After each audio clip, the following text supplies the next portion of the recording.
Breaking news చూస్తున్నాం. అగ్రరాజ్యమైనటువంటి అమెరికాలో రోజు రోజుకి పరిస్థితి చేజారిపోతోంది. నిజంగా అక్కడ పరిస్థితులు చూస్తూ ఉంటే ఒక శ్రీలంక మాదిరిగా, ఒక నేపాల్ మాదిరిగా, గతంలో ఒక బంగ్లాదేశ్ మాదిరిగా మారిపోతుందా?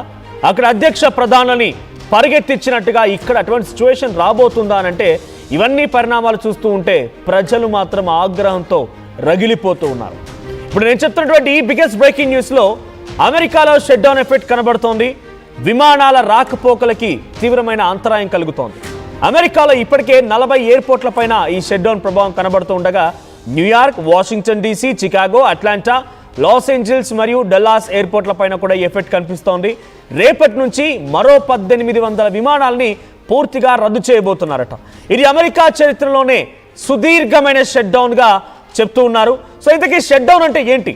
షట్ డౌన్ అని చెప్పడం మూలంగా అమెరికాలో ఎటువంటి పరిస్థితులు నెలకొన్నాయి? షట్ డౌన్ అంటే ఏంటి అని అంటే మీకు అర్థమయ్యే రీతిలో మనకు ఉన్నటువంటి మీకు కొన్ని ఉదాహరణలు చూపించి మీకు అమెరికాలో షట్ డౌన్ పరిస్థితిని ఎక్స్ప్లెయిన్ చేసే ప్రయత్నం చేస్తాను.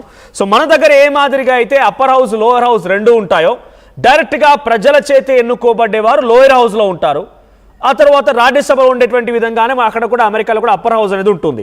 సో 100 మంది సెనేటర్లు ఉంటారు, రిప్రజెంటింగ్ 50 స్టేట్స్. 50 రాష్ట్రాల నుంచి ఒక్కో రాష్ట్రం నుంచి 2 చొప్పున 100 మంది సెనేటర్లు అప్పర్ హౌస్లో ఉంటారు. అయితే వీళ్ళే ఇప్పుడు లెజిస్లేటివ్ ఫెడరల్ ఫండ్స్ అంటే ఒక ప్రభుత్వం నడవడానికి, ప్రభుత్వ ఉద్యోగులకి, ప్రభుత్వంలో పనిచేసేటువంటి ఇతరత్ర వ్యవస్థలకి మొత్తానికి డబ్బులు ఎంత ఖర్చు చేయాలి, ఎలా ఖర్చు చేయాలనే దానిపైన ఒక నిర్ణయం తీసుకొని ఒక బడ్జెట్ని అలకేట్ చేస్తారు.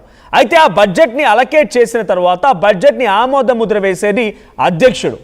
సో అయితే 31 సెప్టెంబర్ కల్లా ఆ బడ్జెట్ ఆల్రెడీ ప్రిపేర్ అయిపోయింది. ఫెడరల్ ఫండ్స్ మొత్తం కూడా డిసైడ్ అయిపోయాయి. కాంగ్రెస్ అంటే దాన్ని అప్పర్ హౌస్ని కాంగ్రెస్ అంటూ ఉంటారు. సో కాంగ్రెస్ మొత్తం కూడా డిసైడ్ చేసింది, అప్రూవల్ ఇచ్చేసింది, ట్రంప్ దగ్గరికి పంపించింది.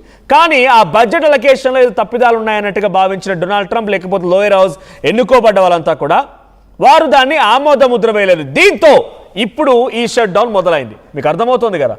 ఉదాహరణకి 1 నెల జీతం చేశారనుకోండి, పైనుంచి నిధులేం రాలేదు, ఆ జీతగాళ్ళకి ఏం జీతం ఇస్తారు? బడ్జెట్ లేని. సో ఇప్పుడు జరుగుతుంది అదే అమెరికాలో కాంగ్రెస్ డిసైడ్ చేసిన ఆ ఫెడరల్ ఫండ్స్ అనేది కొంత ఆమోదయోగ్యం లేవని చెప్పి డొనాల్డ్ ట్రంప్ దాన్ని తిరస్కరించి హోల్డ్లో పెడితే నెల రోజులు, ఈరోజు నేను వారు చెప్పే సమయానికల్లా 36 రోజులు అక్కడ ఎయిర్ ట్రాఫిక్ కంట్రోల్ సిస్టమ్ పూర్తిగా రద్దయిపోయాయి. అంటే ఉద్యోగం చేయడానికి అర్హత ఉన్నా, ఉద్యోగులుగా చేస్తున్నా వాళ్ళందరికీ హాలిడేస్ పంపించేశారు. మేము మీకు జీతం ఇవ్వలేకపోతున్నాం, మీరు ఇళ్ళలో వెళ్ళండి, మీరు హాలిడేస్ తీసుకోండి, మళ్ళీ మేము జీతం ఇవ్వగలుగుతామనే సిచ్యువేషన్ వచ్చిన తర్వాత మళ్ళీ మిమ్మల్ని కూడా రిక్రూట్ చేసుకుంటాం. ప్రభుత్వ ఉద్యోగులకి హాలిడేస్ ఇచ్చేశారు. Air traffic control system holiday తీసుకుంది. ప్రభుత్వ యంత్రాంగం మొత్తం కూడా కుంటుబడిపోయింది. ఇప్పుడు నేను చెప్తున్న ఈ వార్తలో 1800 విమానాలు రద్దవడం గల ప్రధాన కారణం ఏంటంటే ఎయిర్ ట్రాఫిక్ కంట్రోల్ సిస్టమ్స్ లేకపోవడం. నిన్న అమెరికాలో ఒక విమానం ప్రమాదానికి గురైంది. హవాయి వైపు వెళ్ళవలసినటువంటి ఆ విమానం కెంటక్ అనేటువంటి ప్రాంతం నుంచి హవాయి వైపుగా వెళ్ళవలసినటువంటి ఆ విమానం కాస్త లోవియస్ మహమ్మద్ అలీ ఇంటర్నేషనల్ ఎయిర్పోర్ట్ నుంచి అక్కడ కుప్పగూలిపోయింది. మంటలు వచ్చాయి, పెద్ద ఎత్తున 4 మరణించారు ఆ సంఘటనలో. అది ఒక 30,000 గ్యాలన్స్ సంబంధించినటువంటి ఒక ఫ్యూయల్ని క్యారీ చేస్తున్న ట్రాన్సిట్ విమానం. అది ఎందుకలా జరిగిందంటే కారణం ఏం చెప్పారు అక్కడ ఏవియేషన్ అధికారులు అంటే ఎయిర్ ట్రాఫిక్ కంట్రోల్ సిస్టమ్ అధికారుల సమన్వయం లేకపోవడం, అంటే కమ్యూనికేషన్ లేకపోవడం, సమన్వయం లేకపోవడంతో ఈ ప్రమాదం జరిగిందని చెప్తున్నారు. మరి ఎందుకు సమన్వయం లేదు అని అంటే వారందరి మధ్య కమ్యూనికేషన్ లేకపోవడం గల ప్రధాన కారణం స్టాఫ్ లేరు. అక్కడ విమానాలకు తగ్గట్టుగా స్టాఫ్ లేరు. స్టాఫ్ లేకపోవడం మూలంగానే ఈ ప్రమాదం జరిగిందనేది ఏవియేషన్ అధికారులు చెప్పారు. సో మరొక 1800 విమానాలని చూడండి, 1800 విమానాలంటే ఇట్స్ బిగ్గెస్ట్ డెడ్లియెస్ట్ షట్ డౌన్గా చెప్తోంది అమెరికా. సో 1800 విమానాలని రద్దు చేస్తూ అమెరికా అధికారులు నిర్ణయం తీసుకున్నారు.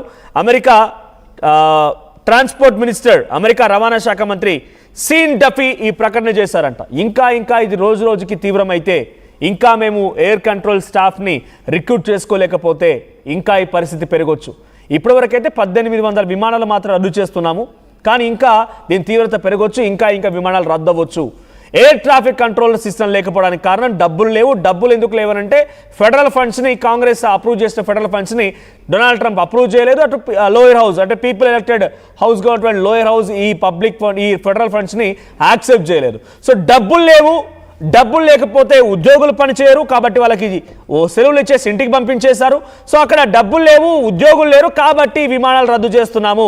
ఇంకా ఇది రోజు రోజుకి పెరిగే అవకాశం ఉంది. మరింతగా కూడా ఈ విమానాలు రద్దయ్యే అవకాశం ఉంది. విమానాలు ప్రయాణాలు కొనసాగిస్తున్నారని డెఫినెట్గా ఎయిర్ ట్రాఫిక్ కంట్రోల్ సిస్టమ్స్ కావాల్సిందే, వాళ్ళు అక్కడ స్టాఫ్ ఉండాల్సిందే. ఆ స్టాఫ్ లేకపోతే ప్రమాదాలు జరుగుతాయి కాబట్టి నేను తీసుకున్నారంటే ఒకసారి డెమోక్రాట్సే, రిపబ్లిక్ పార్టీ అధికారంలో ఉంది ఇప్పుడు అక్కడ.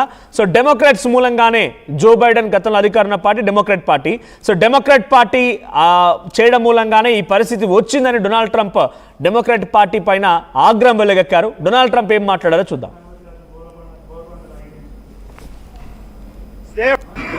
So we had an amazing trip. We had incredible meetings with President Xi of China. As you know, with the brilliant new Prime Minister of Japan, we just had a great time. And with the President of South Korea, we had an amazing journey. We also saw a lot of other countries. We brought back home with us trillions of dollars, trillions, many trillions of dollars. And our country is doing well. The shutdown proceeds because the Democrats just don't know what they're doing. I don't know what's wrong with them. They've never done a thing like this. They've become crazed lunatics. All they have to do is say, let's go, let's open up our country, and everything snaps back into shape. So there's something wrong with them. Are you going to meet with Democratic leadership? I'm always going to meet. All they have to do is open up the country. Let them open up the country, and we'll meet. We'll meet very quickly. But they have to open up the country. It's their fault. Everything is their fault. It's so easily solved. You know, we have a number of Democrats that have already voted for this. But the Republicans are very unified. They're very strong.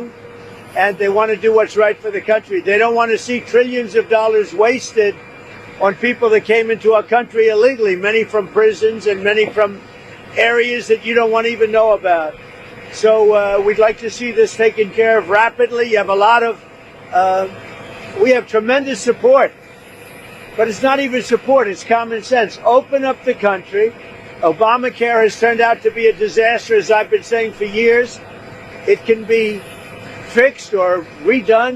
People don't get good health care and their premiums go up every single year. So we should change it. It's a disaster. Obamacare is bad health. Okay, ఇది Donald Trump చెప్తున్నమాట. Democrats చేయడం మూలంగానే ఇంతటి విపత్కర పరిస్థితి ఉందంటున్నారు. ఆయన ప్రతిసారి తెలిసిందే కదా, అధికారంలో ఉంది మీరు, అధ్యక్షుడైంది మీరు, ప్రజలకు హామీలు ఇచ్చింది మీరు, దాన్ని ఎలా ముందు తీసుకురావాలో చేయాల్సిన పని మీది.